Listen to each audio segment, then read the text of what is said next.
Okay, today what we're going to start to look at is what we call demand. You've probably heard that term, demand and supply. Um, that's what we're going to start looking at today. We're going to look at the demand side of it.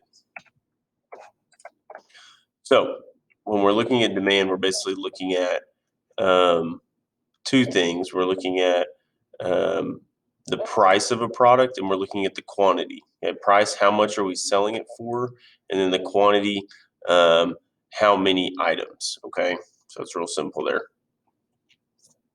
So in order to have a demand, all right, consumer must have two things. So they must be willing to buy a product, or basically you have to want the product, and you have to have the ability to pay for that product.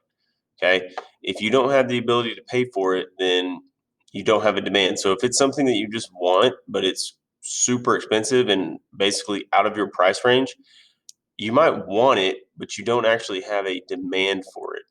Okay. It has to be something that you can actively go out there and actually pay for based on how much money you're making, things like that. So you have to have that ability to actually pay for it. It can't just be all the crazy things that you want in the world. You actually have to have the money to go out there, those financial resources to actually be able to pay for it. So you have to want the product, and you have to have the ability to pay for that product. All right, the law of demand, real simple. Basically, when we're looking at demand, we're looking at it from the consumer's perspective. So we're looking at price and how much we're willing to purchase at each price. All right. For us as consumers, when we see that price go down, our demand is going to increase. Our demand is going to go up. So when we see lower prices, our demand will rise. Okay. When we see higher prices, our demand is going to lower. Okay. That the amount of goods that we're going to purchase is going to lower at that higher price. Okay. So low price, high demand, high price, low demand. Three reasons why this works. Okay. Income effect is the first one. Okay. Um, Basically, just how much money do you make? Okay. When things are expensive, your $20 bill does not go as far. Okay. You either have to make more money, or we have to wait for those prices to go down so you can get the most out of that $20 bill. We also have substitution effect. So things that you can swap out for other products. Okay. Substitutes. Like the example says, um, if apples are expensive, then you could substitute bananas instead. Okay, people are simply just going to say, well, I really like apples, but at the same time, I don't want to pay that much. I can substitute it for another fruit, and I'll be just fine. Okay, bananas, strawberry, whatever. And they can swap it out and just buy more bananas. Hey, the last one is what we call diminishing marginal utility. Okay, what this means is basically at a certain point, you're only going to buy so much of a product. Okay, every time you buy more of a product, it costs you more and more money.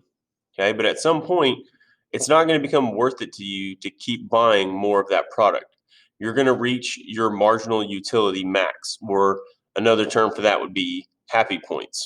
Okay, how happy does that product make you when you purchase it? So, for every individual, it's different, but you're going to reach that maximum marginal utility at some point. And it's basically going to not be worth it for you to keep buying more and more of those products. Okay. So when you reach your maximum, that's your max amount that you're going to demand, and you're not going to go more because the price is not going to be worth it to you.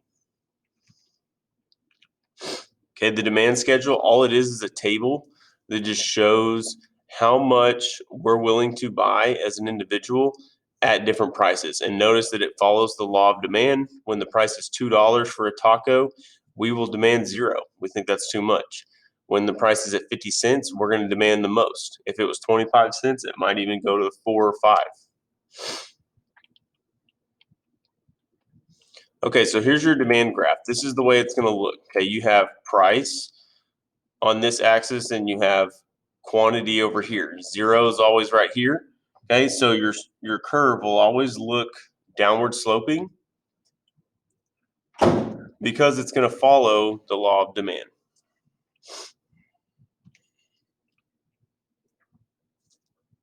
Now, that deals with just price, okay? But there are a couple things that can cause demand to change other than the price, okay? When we're looking back at this curve, we're looking at just, okay, how much does it cost? How much are we going to buy, okay? But what can happen is demand can increase and decrease at all price levels, causing this curve to shift. So regardless, so the price could be more, but we might demand more of the product, which doesn't really follow the law of demand, okay? So at that point, we're no longer looking at just the price. We're looking at something else. So here would be an example. This is an increase in demand. So the whole line shifts to the right. Okay. Going to show that we demand more at all price levels. Okay. We're demanding more now. And this would be a decrease in demand. So this would be regardless of price, we're demanding less and less. Okay. So these are the 5 things that can cause demand to change or shift. So left or right, that have nothing to do with the price of the product. Okay, first one, taste and preferences. Okay, this refers to, the trends, the things that we like. Okay, you see this a lot with advertising. They're trying to increase your demand for a product based on advertising and things that are popular at the time. It could be new health benefits that come out. Obviously, right now in high demand, would be face masks, shields, things like that. People are willing to pay extra for those things right now than they normally would. So anything like that, anything that basically can change, things become popular, things don't, all kinds of stuff. Okay. You see this a lot with advertising, during sports and stuff. You see certain ads during certain times. All that stuff is to drive up your demand regardless of the price. All right. For the R, we're looking at related goods. And with related goods, it's complements or substitutes. Okay, complements. These are things that are just used with each other, things that go together. They complement each other. All right. So, like for the example, when the price of gas increases, the demand for its complement would be large SUVs decreases. So, as gas prices go up, up, and up, people, consequently, they're not going to be buying as many of those large SUVs that require large amounts of gas. Okay, so something that goes with it. All right. Substitutes, these are goods and services that you can use basically instead of another good or service. Okay. So the last one, like when movie tickets increase, people no longer have a demand for movie tickets, but their demand increases for streaming services. And we're seeing that right now with Netflix, Disney, Hulu, all these different Apple TV, even. Okay, all these different things that are streaming now have basically kind of taken over movie theaters, and especially over these last several months when movie theaters closed, we saw more and more people substituting that going to the movies for streaming services. Okay, this one deals with income.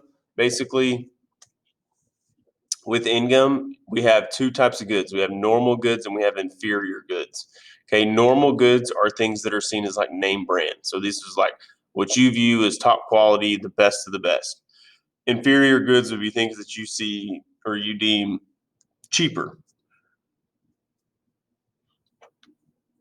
So when you start making more money, your demand for those normal goods increases.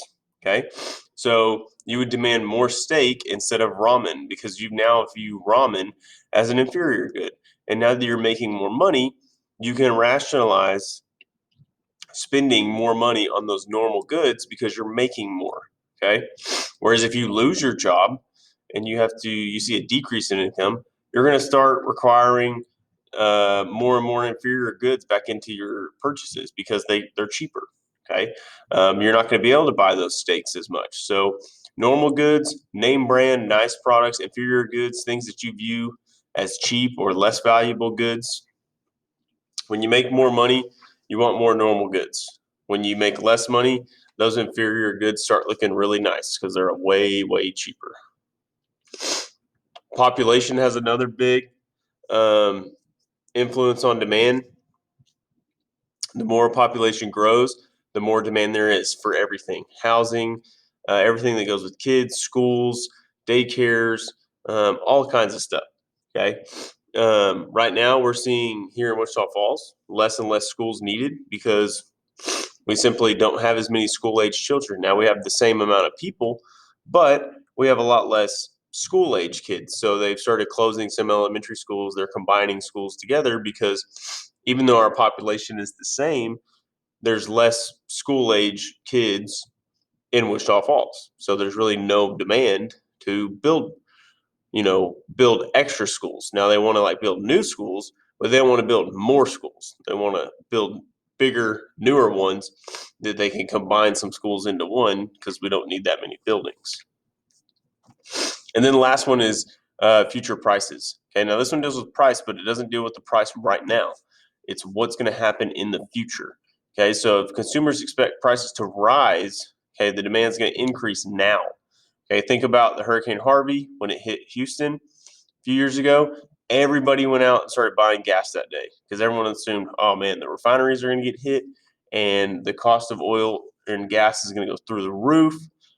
So everyone was like panicking and they went out there and bought all the gas up they could before that happened because everyone assumed the price was going to increase in the future. Okay, complete opposite. If you think prices are going to fall, everyone's going to wait and then they're going to buy that product when the price goes down because law of demand states price goes down, demand goes up. Okay.